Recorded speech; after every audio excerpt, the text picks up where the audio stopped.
And we got you covered here on the Sports Hub coming up in just a bit. Of course, the games are, well, where are the games right now? Because I know that you can watch high. Last night it was on Ness, and I think it's Amazon Prime tonight, wherever it is. So we'll be here for about a half hour or so. We'll hand things over to Ryan Johnson. Bob Beers, they'll be on the call. Last night it was smelly. We'll talk about that coming up in a little bit. The phone number is 617-779-0985. You can join us on YouTube as well. Skaz is here. I feel like I haven't spoken to him on the air in weeks. We got River, our intern. He's back there as well. And the leadoff take, the Patriots signed an oldie, old-time, real-time, all-pro player. Marcus Jones and the Patriots have agreed on an extension. It's 3 years, reportedly $36 million. He was scheduled to become a free agent after the season. He agreed to the extension. He was a first-team All-Pro as a punt returner back in 2022. He is having a hell of a year as a defensive back, was named a captain this year, and he's played 76% of the snaps. And I know that he filled in for Christian Gonzalez early in the year. I thought there was something to it. I was trying to sniff around at the time. Like, could they be planning ahead maybe? So I don't want to take credit for it because I think they can keep both. But we'll get into that in a minute here. I love Marcus Jones. Like as a athlete, as a local player, he is my favorite on the Patriots. I've watched this kid in college play at multiple schools. He's won games as a kick returner, and he won games in the NFL as a punt returner and a kick returner. He is that type of dynamic player. Now, he is what he is. He has some size limitations. But as far as being a cornerback, this has been his best year, and he's shown out. And there are slot corners in this league who make money, and today he inked a nice little deal. I'll give you some of the names coming up in a little bit here. But he has been the unsung hero of the Patriots this year. In my opinion, he's been the unsung hero. We can talk about Drake May and the addition of Milton Williams and, Stephon Diggs and all that. But as far as a guy that's been here, was drafted during the Bill Belichick era, was here for that, had some injuries, and has come back, and now he's truly a leader. And you mentioned he's a captain. But his pass breakups, 9 pass breakups. You know what's funny is Mike Vrabel, after every win, greets every player coming off the field. And this past week, when he greeted Marcus Jones, he said, keep going with those pass breakups. But to give you some of the numbers, 36 tackles, 2 interceptions. I mentioned those 9 pass breakups. He has a sack, too. I think he's been their unsung hero, and I couldn't be happier for a team guy. Think of the team players like him over the year. Now, he's getting paid handsomely. He's got a nice little deal. We don't know what the actual real money is, but $36 million. I mean, that's the going rate for a slot corner. But I just think of guys like Kevin Falk, Troy Brown. He's probably better than those. Faster, no doubt about it. But that's what I mean by culture, locker room guys. That's what Marcus Jones is. That's what he adds to the table, and he's here for at least another 3 years after this one. I always thought Mike Vrabel liked him because he made him a captain. And at the time, because I'm Talk Show Joe, I was sniffing around a little bit about what that means for Christian Gonzalez, who is missing time with a hamstring injury. And I hate to go back on that, but you have to start thinking about Christian Gonzalez, who last week I thought played his best game of the year. He was more physical is what I mean by it. Generally, his presence alone is impactful. I mean, think about it. Since Christian Gonzalez has come back, the Patriots haven't lost. That was one of the things we'd said early in the year. He's their best player. Going into the season, Christian Gonzalez was the Patriots' best player. He might still be their best player right now. But does the Marcus Jones signing have something to do with Christian Gonzalez? I think they should be able to pay both. But you do have to look at it in this league. Can you pay the most money at defensive tackle? You got 2 guys there, Milton Williams and Barmo, who had an extension. Like, you just signed Carlton Davis. Now Marcus Jones gets his money? What about Christian Gonzalez? Do they have a long-term plan at safety? Spillane got money. Maybe they give Harold Landry money to come back next year. Do they find that next pass? All I'm saying is, They should be able to keep both. But does this move maybe change the thoughts about Christian Gonzalez? Could there be a trade? All that stuff is real, everyone. I'm happy they got Marcus Jones back. I think they can keep both. They should be able to keep both. But it is interesting. And I know his contract was up, so that's probably why this happened. But maybe they're getting in front of it, too. They want some leverage. The other thing is, I mentioned this during the crossover with Felger and Bass. Who gets the credit for the Marcus Jones extension? I'd flat out say it's Mike Vrabel, without even a thought. But publicly, when they do the press conference and he signs it and all that, who really gets the credit publicly? Is it Elliott Wolf? Is this something that Elliott Wolf can add to his also drafted Drake May flex? I just thought it was very interesting when it came down to that one. Who gets the credit for the Marcus Jones extension? Just a couple more things regarding the Patriots, because I do want to talk about the Bruins, who come up in just a little bit. They'll take on the Islanders tonight. Power rankings per The Athletic. The Colts are listed as the number one team in football, followed by the Lions. Eagles come in at 3, Chiefs 4, Rams 5. The Packers, Bucks, and Broncos all ahead of the Patriots. Last week when I did this exercise, I couldn't find the Patriots anywhere in the top 10. They have come in at 9, slightly ahead of the Buffalo Bills. To me, I can look at a lot of those teams and say, yep, the Eagles would be a challenge, no doubt. Rams, Chiefs. We'll see them play the Bucks soon. A win this week, because I do think this week will be a difficult game. I'm not going to call it the trap game that I thought, and what the Saints game was, by the way. I still think that was a trap game. This one, though, the Lions 4.5. Michael Penix could be coming back. Drake London could be coming back. And all this talk about the Patriots and their defense versus running backs. You just saw what Myles Garrett can do. Bijan Robinson is a different beast. And I'm sure that Bijan Robinson has seen the numbers that the Patriots have not given up 50 yards or more to a running back this year. I'm sure they heard that. Just like the Patriots heard about the number one defense in football was the Cleveland Browns. Like, these things are real. Atlanta's coming off a horrible loss, to the Miami Dolphins. I think they're going to be ready. Now they have to go on the road. They're not indoors. And the way the Patriots are playing, I don't know what many teams could beat them or who. I am concerned about this weekend's game. I hope they don't look ahead to Tampa Bay next week. Back-to-back NFC games. They can afford a loss in there. But the way they're playing right now, they should beat Atlanta. I just think it's a tough spot with a look ahead to the Buccaneers. So we'll leave it there at 617-779-0985. Also, the Bruins were terrible last night. I was told it was a retooling, not a rebuild. But you just can't teach buy-in. It's something you can't teach in any sport. And right now, I am curious who is bought in and who's not. Because that's exactly what Marco Sturm is saying after the game. You got to buy in or not. That's the difference. He also pointed out, if you look at Ottawa, they're bought in, we are not. It's the third time in a week that Sturm has mentioned buy-in and commitment and not everyone doing enough.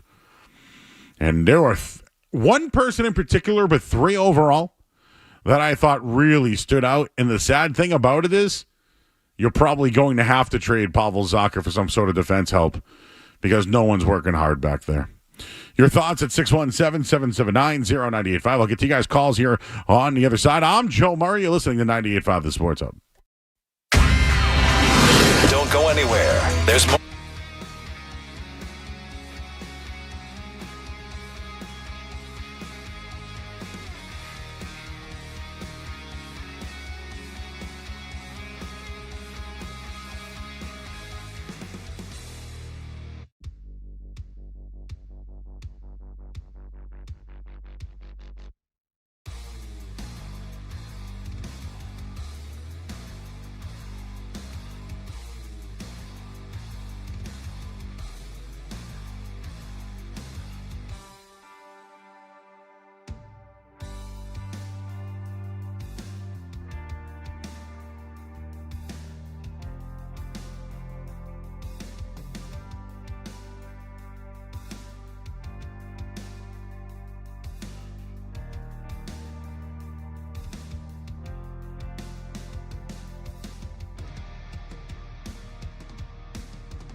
Some Bruin stuff coming up in a bit, and I see a couple of calls here as well. I just wanted to give you an update on some of the numbers regarding Marcus Jones.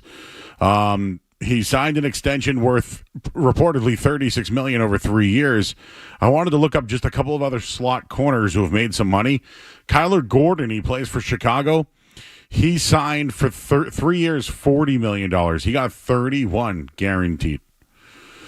Jordan Lewis plays for the Jaguars. He signed a 3-year, $30 million deal. He got $20 million guaranteed. So if Marcus Jones got 36, I'm going to say it's somewhere right in the middle of $25 million guaranteed. I'm going to assume that. I saw that Tyler Kyles, he looked up some information on this too, and Taylor mentioned $12 million a year average will put Marcus Jones just below Jalen Petrie. So Taylor Kyles had that over at CLNS. So if you think about it, 3 years, $36 million, maybe it's $25 million guaranteed, but about $13 million per year. If we just bring up what Christian Gonzalez brings to the table, that would be $30 million plus a year. So can the Patriots afford to pay corners $45 million a year? Yes. Yes, they can. Do they want to pay their corners $45 million a year? Maybe that's a project we'll do later, Skez. How much do secondaries make top 3 corners in the league? Because I'll tell you right now, the starting point for Christian Gonzalez is $30 million a season. That's the starting point. And right now, Marcus Jones probably anywhere between 10 and 13 million. Your thoughts, 617-779-0985. The Celtics got their first win of the year last night. It's great when you have more assists and you rebound the basketball than the other team. And the guy who we like, Josh Minot, had a big night.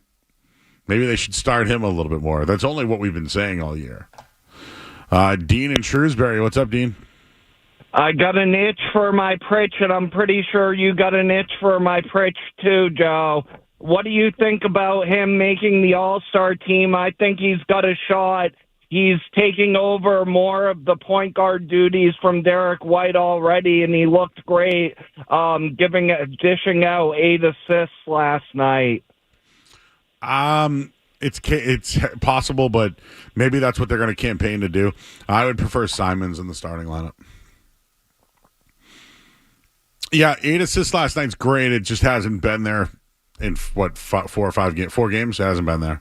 Last night it was.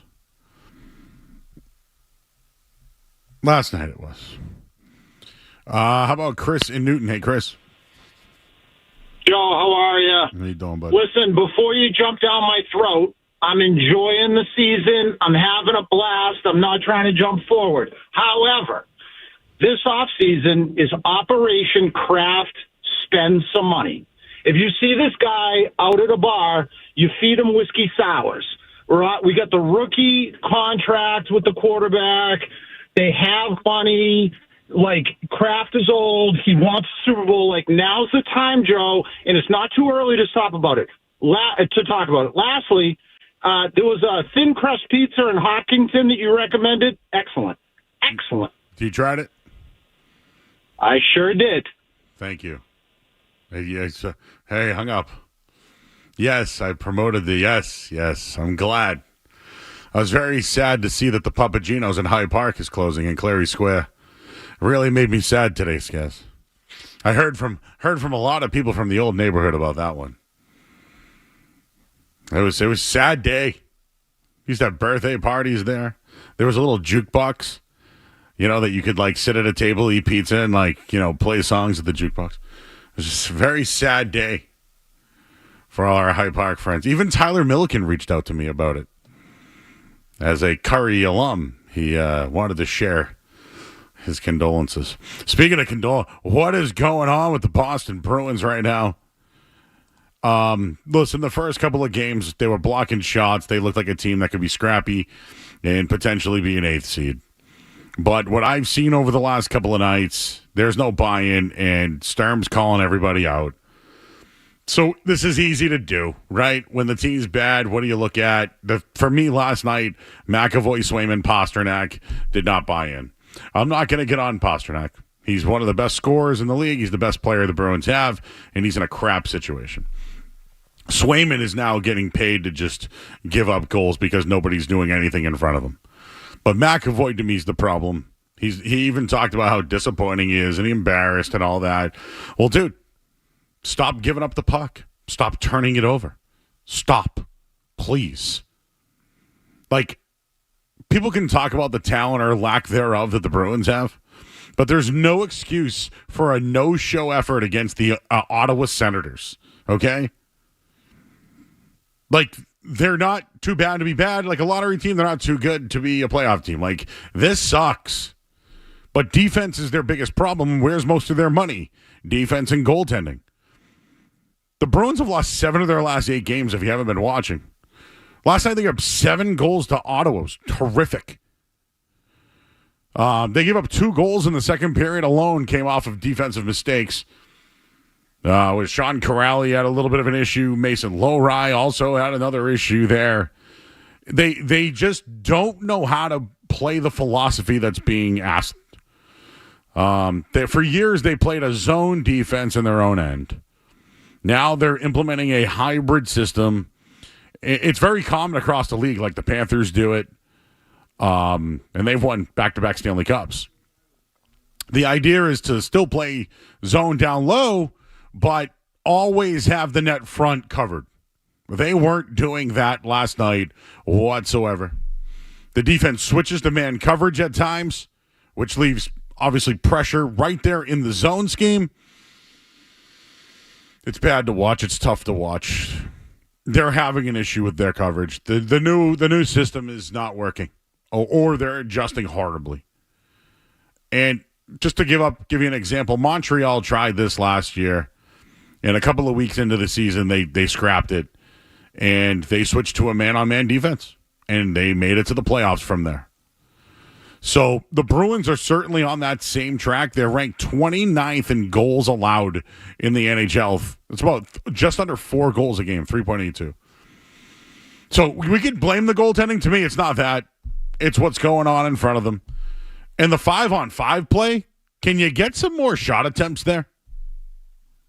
Charlie McAvoy has given up the most 5-on-5 goals when on the ice in the National Hockey League. That's a problem, and to me, that's where I start.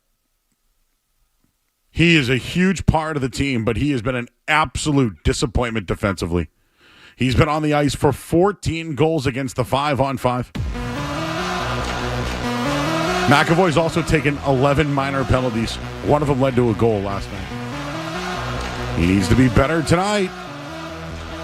Bruins in action. We got all your coverage coming up in just a bit. We'll hand things off to Ryan Johnston and Bob Beers. It's Bruins and Islanders. We'll talk to you guys post-game tonight. I'm Joe Murray here on 98.5 The Sports Hub.